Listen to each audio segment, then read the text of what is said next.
نہیں کرتی.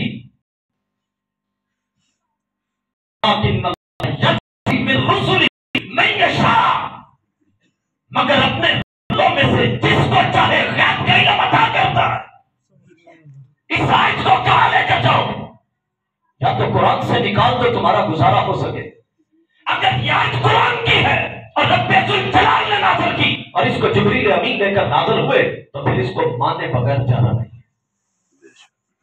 آئیے دوسرے مقام پہ قرآن نے کہا سورۃ الجن میں ہے، اور اللہ کرے کہ یہ پڑھ کے ان کے اپنے جن نکل جائیں جو ان کو گمراہ کرتے رہے. قرآن کہتا ہے عالم الغیب فلا یظہر علی غیبہ احدا الا من ارتضی من رسول. وہ غیب کا علم جاننے والا اپنے غیب کے علم پر کسی پر ظاہر نہیں کرتا مگر اپنے اس رسول کو عطا کرتا ہے جس کو وہ پسند کر لیتا ہے. تیسرے مقام پہ فرمایا وما هو علی الغیب بضنین. اللہ ذات جو ہے وہ اپنے محبوب کے بارے میں فرما رہی ہے کہ میرا محبوب غیب بتانے میں بخیل نہیں ہے. یہ آیتیں کہاں نکل رہی تھی؟ انہوں نے کبھی آیتیں پڑھی؟ ہر اہل حدیث بھائی ہیں ہمارے، ہم آپ کی اصلاح کرنا چاہتے ہیں. سورۃ الانعام کی آیت نمبر 50 میرا تجربہ ہے ہر وہابی کو یاد ہے. یہ میرا ذاتی تجربہ. گھمیٹی کا کوئی وہابی لیں یا باہر سے آپ غیب کے علم کی بات کریں وہ کہیں گے آیت نمبر 50 پڑھیں سورۃ انعام کی. لکھا ہے ہر وہابی علم غیب کے موضوع پر کرنا بنا ہوا ہے. آیت نمبر 50 سورۃ انعام میں 7واں سپارہ جا کر پڑھے لکھا ہے قل لا اقول لکم عندی خزائن اللہ. اے پیغمبر فرما دو کہ میرے پاس اللہ کا کوئی خزانہ نہیں. کیا یہ بات حقیقت ہے؟ یہ تو عاجزی تھی. حضور کے پاس کوئی خزانہ نہیں. پہلے یہ بتاؤ نبوت سے بڑا خزانہ کیا ہو سکتا ہے؟ جن کے پاس نبوت کا اتنا بڑا خزانہ ہے وہ کہہ رہے ہیں میرے پاس رب کا خزانہ ہی کوئی نہیں. حالانکہ رسول پاک صلی اللہ علیہ وسلم بخاری شریف کی حدیث ہے آپ اپنی زندگی کے آخری ایام میں میدان احد میں منبر رسول پر کھڑے ہو کر فرما رہے تھے انی اعطیت مفاتیح خزائن اللہ. اے میرے امتیوں زمین میں جتنے خزانے ہیں ان کی جتنی چابیاں ہیں میرے رب نے میرے ہاتھ میں رکھ دی ہیں. سبحان اللہ. اب بتائیں اس حدیث کو اور قرآن کو کیسے جوڑیں گے؟ اور بے وقوفوں اندر عاجزی تھی کہ محبوب ان کو بتاؤ رب نے سارا کچھ دیا ہے اپنے منہ سے اعلان کرو میں کچھ نہیں جانتا. ہم بھی امتحان کریں کہ آپ کے وفادار کون ہیں اور غدار کون. اور کہا غیب کی خبر نہیں ہے. میں خود نہیں کہتا کسی کو لے آئے ہم گرامر کی روح سے بات کر دیں گے. میں واضح طور پر یہ بات کر رہا ہوں عالموں کا کیا مطلب ہے کہ میں خود جانتا ہوں اور لا عالموں کا مطلب یہ ہے کہ میں ذاتی طور پر خود نہیں جانتا کہ غیب کیا ہے. لیکن پورے قرآن مجید میں ایک آیت بھی نہیں ملے گی کہ جس میں یہ کہا ہو کہ رب کسی کو عطا بھی نہیں کرتا ہے. حضرت عائشہ الصدیقہ کا نام تو جانتے ہیں. یہ بار بار حدیثیں سناتے ہیں. گھمیٹی میں بھی میں نے دیکھا رٹائی ہوئی ہیں. ان میں سے کوئی بندہ بھی بخاری شریف یا صحاح ستہ کی بات کرتے نہیں. صحاح ستہ سے دلیل دے ہمیں بخاری سے دے. میں ان کے سامنے بخاری شریف لے کے آتا ہوں. یہ ایک سطر بھی پڑھنے کے قابل نہیں ہے. ان کو پوچھو بخاری شریف کا اصل نام کیا ہے. ان کو وہ بھی علم نہیں. اور بات کرتے تھی بخاری شریف بھی پڑھیں. تم بخاری کے ایک سطر بھی نہیں پڑھنے کے قابل. اگر تمہارے سامنے رکھی ہو تمہیں یہ کس نے بتایا دوسری جلد میں؟ پہلی جلد کا تو تمہیں پڑھنا نہیں آتا. دوسری جلد بخاری شریف کی تمہیں کس نے دکھائی؟ وہ ساری حدیثیں چھوڑ کر پیچھے تمہیں حضور کی فضیلت کوئی نظر نہیں آئی اور تمہیں ساری بخاری شریف چھوڑ کر آخر میں جا کر ایک حدیث چن لی جو اپنے مطلب کی تھی. وہ کیا ہے؟ علی حدیث پاک ہے بخاری شریف میں. حضرت عائشہ الصدیقہ کہتی ہیں جس نے یہ کہا کہ نبی پاک صلی اللہ علیہ وسلم غیب کی خبر دیتے تھے وہ جھوٹا ہے، واقعی بخاری شریف میں ہے۔ اب بتائیں مجھے، جب اتنی حدیث آپ کے سامنے وہ پڑھ دیتے، آپ نے کہنا یار کتاب بھی ہے، بندہ دکھا رہا ہے۔ حضرت عائشہ صدیقہ حضور کی سوچا فرما رہے ہیں کہ جس نے یہ کہا کہ حضور کل کی خبر بتا سکتے تھے، حضور کو کل کا علم تھا، جب وہ غیب کی خبر دے سکتے تھے، اس بندے نے جھوٹ بولا۔ یعنی حضرت عائشہ صدیقہ فرماتی ہے اس کی بات نہیں ماننی وہ جھوٹا ہے، جبکہ اسے بخاری شریف میں لکھا ہے کہ سید عائشہ صدیقہ فرماتی ہیں کہ ہم ساری بیویاں حضور علیہ السلام کے گرد بیٹھ گئی اور حضور علیہ السلام سے ہم نے پوچھا حضور جب آپ دنیا سے چلے جائیں گے تو آپ کے جانے کے بعد سب سے پہلے آپ کی کس بیوی کا انتقال ہوگا؟ بتائیں کہ یہ غیب کی خبر نہیں، کس نے کب مرنا ہے، کہاں مرنا ہے، کیسے مرنا ہے، یہ سارا علم اللہ کے پاس ہے۔ لیکن حضرت عائشہ کس سے پوچھ رہی ہیں؟ ساری بیویاں کس سے پوچھ رہی ہیں؟ سرکار سے پوچھ رہی ہیں، اور سرکار نے بھی نہیں فرمایا یہ تو غیب کی خبر ہے، میں کیا جانتا ہوں، تم نے پہلے دنیا سے جانا ہے کہ میں نے جانا، یہ غیب کی خبر نہیں تھی۔ سرکار دو عالم صلی اللہ علیہ وسلم فرمانے لگے عائشہ میرے بعد میری اس بیوی کا انتقال سب سے پہلے ہوگا جس کے ہاتھ تم میں سب سے لمبے ہوں۔ بتائیں یہ غیب کی خبر نہیں تھی؟ غیب کی۔ اچھا اس پر میں آپ کو ایک بات بتاؤں، حضرت ابو ہریرہ رضی اللہ تعالیٰ بخاری شریف کی حدیث ہے، کہتے ہیں نبی پاک صلی اللہ علیہ وسلم نے مجھے زکوٰۃ کے مال پر نگران مقرر کر دیا۔ کس پر؟ رمضان شریف کا مہینہ تھا، لوگ زکوٰۃ دے رہے تھے اور مسجد نبی کے باہر ڈھیر لگ گیا، تو حضرت ابو ہریرہ کی ڈیوٹی لگا دی سرکار نے، تم نے رات کو ادھر پہرا دینا۔ حضرت ابو ہریرہ کہتے ہیں صحابہ کرام اور رسول پاک صلی اللہ علیہ وسلم جا کر رات کو آرام کرنے لگے، میری ڈیوٹی تھی تم نے سید نبوی میں کھڑے رہنا ہے اور ڈیوٹی دینے۔ کہتے ہیں آدھی رات کا وقت تھا، ایک شخص تھا، اس نے کپڑا بچھایا اور وہ سامان اس میں ڈالنے لگا، کھجوریں تھیں یا جو تھے یا گندم تھے، وہ ڈالنے لگا۔ کہتے ہیں میں نے اسے دیکھ لیا اور میں نے اس کا بازو پکڑ لیا، میں نے اس کو کہا میں تجھے صبح سرکار دو عالم کی خدمت میں پیش کروں گا۔ کہتے ہیں کہ وہ میرے سامنے ہاتھ جوڑنے لگا، کہنے لگا ابو ہریرہ میں حاجت مند ہوں، غریب ہوں، عیالدار ہوں، بچے ہیں چھوٹے چھوٹے، کھانے کو کچھ نہیں مل رہا تھا، تو مجھے چھوڑ دو۔ کہتے ہیں مجھے رحم آیا، میں نے اسے چھوڑ دیا۔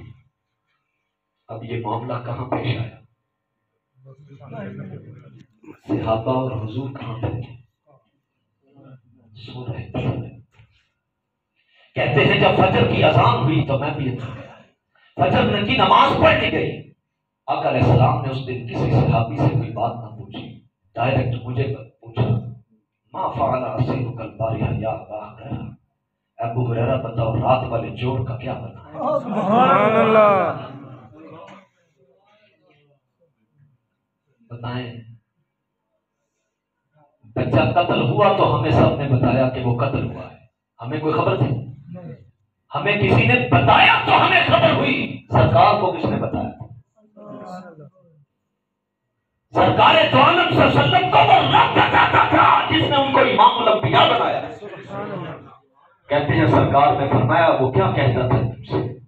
حضور میں نے پکڑا تھا اور آپ کی خدمت میں لانے ہی والا تھا، اگر اس نے اپنی حاجت کا ذکر کیا مجھے ترس آیا، فرمایا جھوٹ بول کے گیا ہے، کل پھر آئے گا۔ یہ بھی بتا دیا بھی اس نے، کل پھر لوٹ گیا۔ کہتے ہیں میں چکنا ہو گیا، آدھی رات کا وقت تھا، وہ پھر چھپ کے آیا، پھر سامان ڈالنے لگا، میں نے پھر بازو پکڑا، آج تو تجھے میں پیش کروں گا ان کی خدمت میں۔ کہتے ہیں وہ پھر وہی ترلے منتیں کرنے لگا، مجھے پھر رحم آیا، پھر چھوڑ دیا۔ صبح ہوئی تو سرکار نے یہ نہیں پوچھا آیا تھا کہ نہیں، فرمایا بتاؤ رات کو چور کا کیا بنا؟ میں نے پھر وہی عرض کی آقا، فرمایا وہ جھوٹ بول کر گیا ہے، وہ پھر آئے گا۔ آپ ایسے یقین سے کہہ سکتے ہیں؟ بولے پھر یہ کہنا کہ وہ کب لائے گا؟ وہ کہتے ہیں تیسرے دن وہ واقعی آ گیا رات کو، میں نے پکڑا اور میں نے کہا کہ تیرے ترلے نہیں سننے، تجھے پیش کرنا ہے۔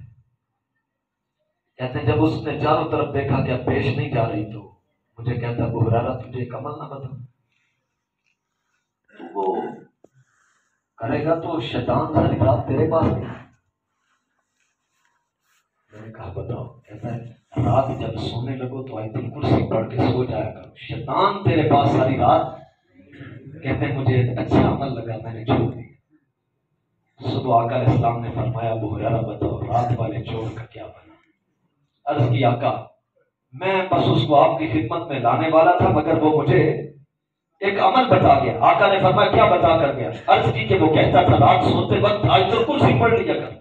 سرکار مسکرانے لگے، فرمایا بندہ برا تھا، بات اچھی بتا گیا، بندہ برا تھا لیکن تجھے بات اچھی بتا کر گیا۔ پھر آپ نے فرمایا ابو ہریرہ جانتے ہو 30 دن سے تیرے پاس کون آ رہا تھا؟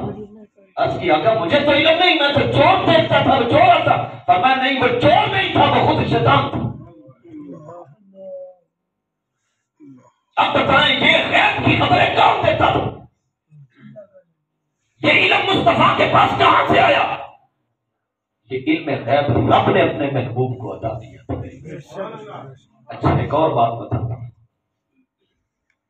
حضرت حاتم بن ابی بلتع ایک صحابی رسول ہے، بدر کی جنگ بھی لڑی تھی، لیکن جب یہ مدینے میں تھے انہوں نے ایک خط لکھا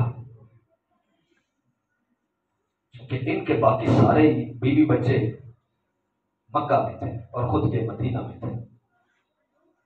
مکے والوں نے خط لکھا، حاتم بن ابی بلتع صحابی رسول کو کہا اگر تو نے ہمیں ان کے راز نہ بتائے تو ہم تیرے بیوی بچے مار دیں گے۔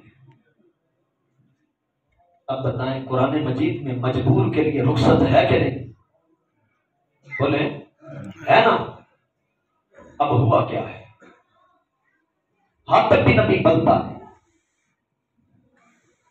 صرف اتنا سا خط میں لکھا کہ مسلمان فلاں وقت میں تم پر حملہ کرنے والے۔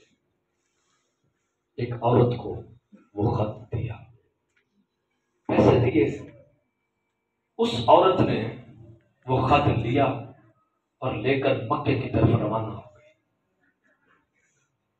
اونٹ پہ یا گھوڑے پہ بیٹھے تھے۔ اب سرکار دو عالم صلی اللہ علیہ وسلم سے کون سی چیز چھپی ہوئی ہے؟ آپ نے حضرت علی المرتضی شیر خدا کو بلایا، فرمایا علی جلدی سے گھوڑے تیار کرو، 2 صحابی اپنے ساتھ اور لے لو۔ فرمایا ایک عورت خط لے کر جا رہی ہے اور خط اس کے پاس ہے، جلدی سے لے کر نکلو، وہ تمہیں روزہ خاک پر ملے گی۔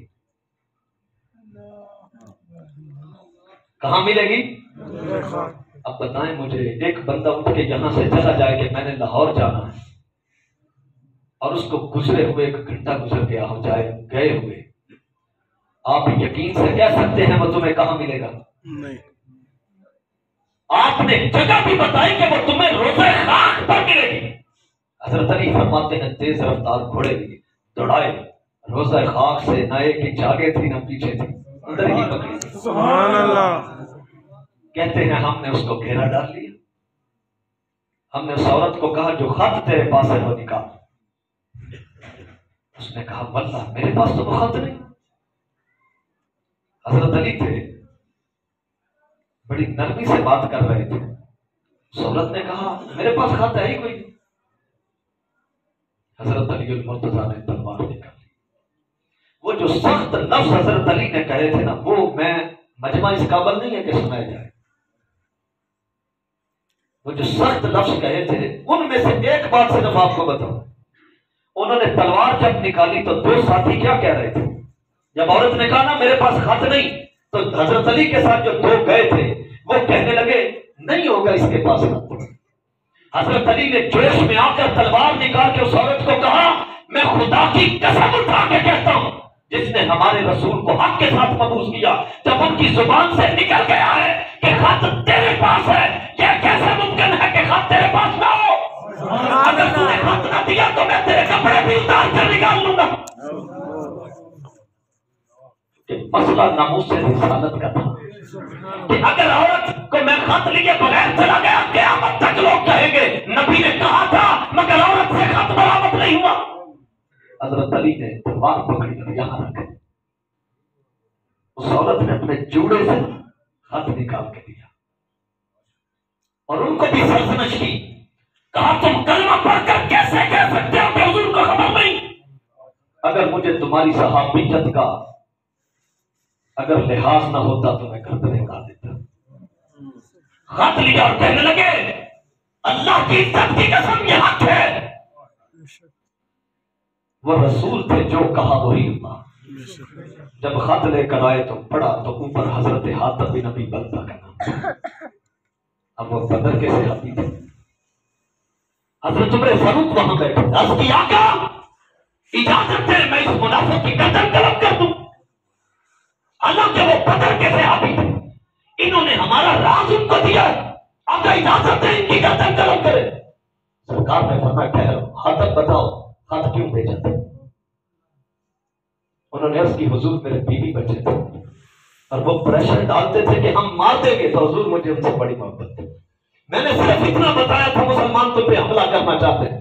حضرت عمر نے کہا حضور جھوٹ بولتا ہے. سرکار نے فرمایا عمر نہیں خدا کی قسم سچ کہتا. سبحان اللہ. جھوٹ بولتا ہے یا سچ یہ تو بات دل میں ہوتی ہے لیکن سرکار نے فرمایا سچ کہتا ہے. نبی وہ ہوتا ہے جو دلوں کی حالت کو جانتا ہے. فرمایا یہ سچ کہتا ہے. کچھ نہیں کہا. کیوں؟ صحابی ہوتا ہی حق پر ہے. صحابی ہوتا ہی حق پر ہے. سرکار نے کچھ نہیں کہا.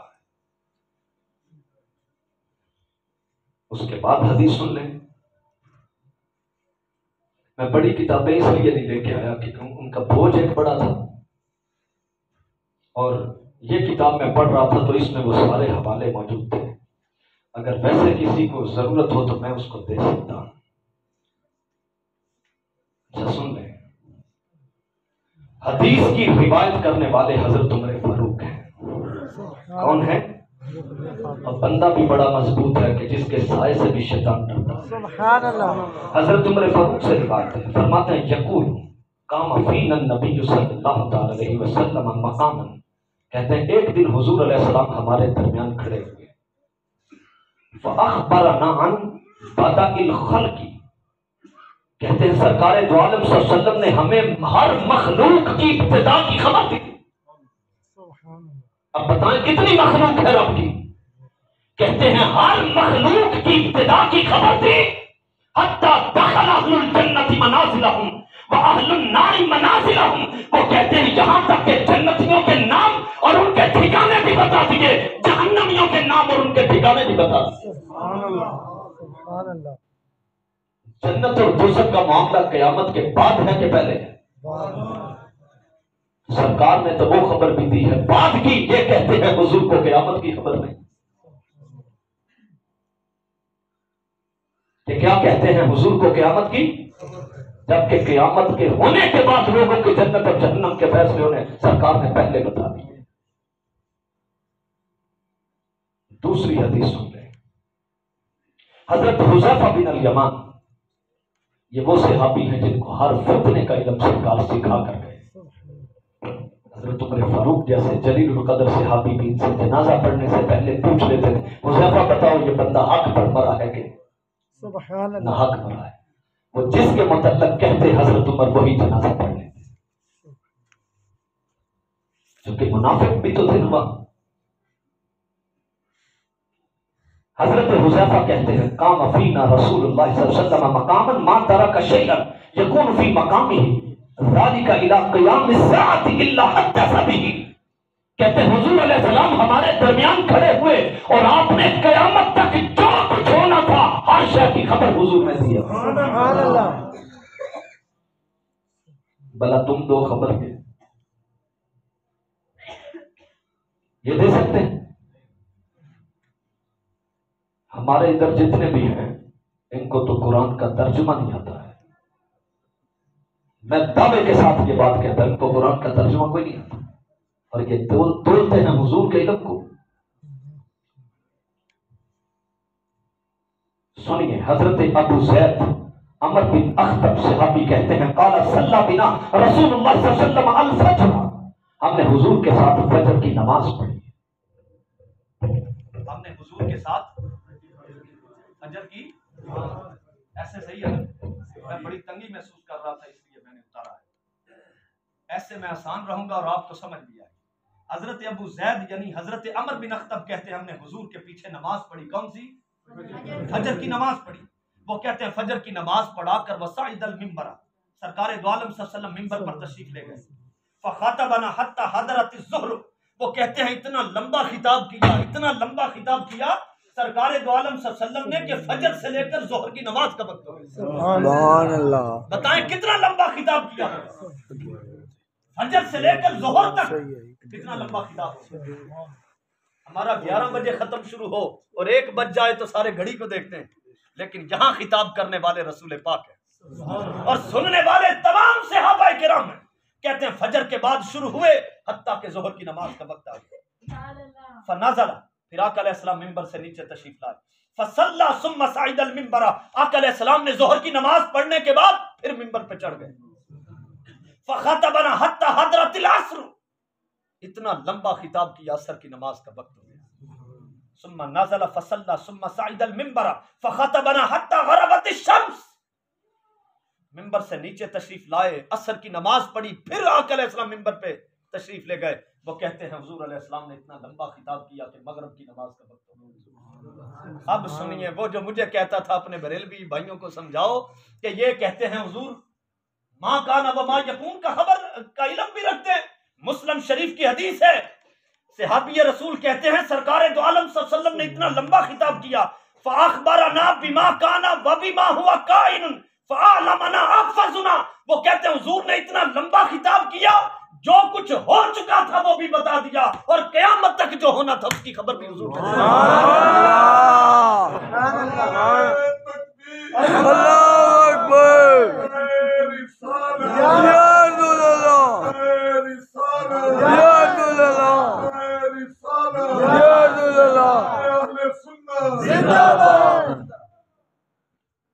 اب بتائیں یہ عقیدہ کس کا ہے؟ بولو تو صحیح. کتاب یہ کس کا ہے؟ صحابی کا عقیدہ. جو ہو چکا تھا وہ بھی بتا دیا اور جو ہونے والا تھا قیامت تک ہر شے کی خبر حضور نے دی. وہابیوں کو کہیں کہ جرأت کریں صبح جمعہ پڑھائیں، اگر یہ حدیث پڑھ دی اور کیسے پڑھیں؟ یہ پڑھیں گے تو پھنسیں گے نہیں کہ تم اب تک ہمیں بتاتے رہے وہ کچھ نہیں جانتے. یہ کہتے ہیں کل کی خبر نہیں حضور کو، غزوہ خیبر صبح لڑنا تھا، سرکار نے رات کے وقت فرمایا کل یہ جھنڈا میں اس کو دوں گا کہ رب ذوالجلال اس بندے کے ہاتھ پر فتح عطا کر دیں گے. ابھی جنگ ہونی ہے، ہم جنگ کرنے سے پہلے بتا سکتے ہیں کہ ہم نے جیتنا نہیں. سرکار نے فرمایا یہ جھنڈا میں کل اس کے ہاتھ میں دوں گا، اللہ اس کے ہاتھ پر ہمیں فتح عطا کر دے گا. کہتے ہیں بس آقا یہ کہہ گئے، صحابہ کی نیندیں اڑ گئی. ہر کوئی ساری رات یہ انتظار کرتا رہا کہ کاش یہ صبح جھنڈا مجھے مل جائے. سویا ہی کوئی نہیں، تلواریں چمکاتے رہے کہ چمکتی ہوئی تلوار سرکار کے سامنے لے جائیں گے اور سرکار ہمیں دیکھ کر. مگر سرکار چمکتی تلواریں نہیں، چمکتے ہوئے دل دیکھتے ہیں. اور وہ جانتے ہیں کس کے ہاتھ میں دی جائے گی اور کس کو اللہ فتح عطا کرے. سرکار دو عالم صلی اللہ علیہ وسلم نے صبح جب نماز پڑھی فجر کی، آپ نے فرمایا آ جاؤ. سارے صحابی آ گئے. پوچھا علی المرتضیٰ کدھر؟ وہ کہتے ہیں تمام صحابی کہنے لگے وہ شیر خدا ہے، دشمن کو مار کے کہتے ہیں میرا نام حیدر رکھا ہے میری ماں نے. پھاڑ دینے والے شیر کو حیدر کہتے ہیں، کہا میری ماں نے میرا نام شیر رکھا ہے، بتا کیا تھا. سرکار نے فرمایا علی المرتضیٰ کدھر ہے؟ انہوں نے کہا سرکار ان کی آنکھیں دکھتی ہیں، ان کی آنکھوں میں درد ہے. یعنی انہوں نے یہ بات اس لیے کہی تھی کہ سرکار ہم میں سے کسی کا انتخاب کریں. ہر صحابی کو یہ لالچ تھا کہ یہ کام میرے ہاتھ سے ہو، ورنہ صحابی آپس میں بغض نہیں رکھتے تھے. سرکار نے فرمایا لے کر تو آؤ. حضرت علی المرتضیٰ تو آنکھیں ایسے چندیائی ہوئی تھی، آنکھوں میں درد تھا، رات بھر سوئے نہیں تھے.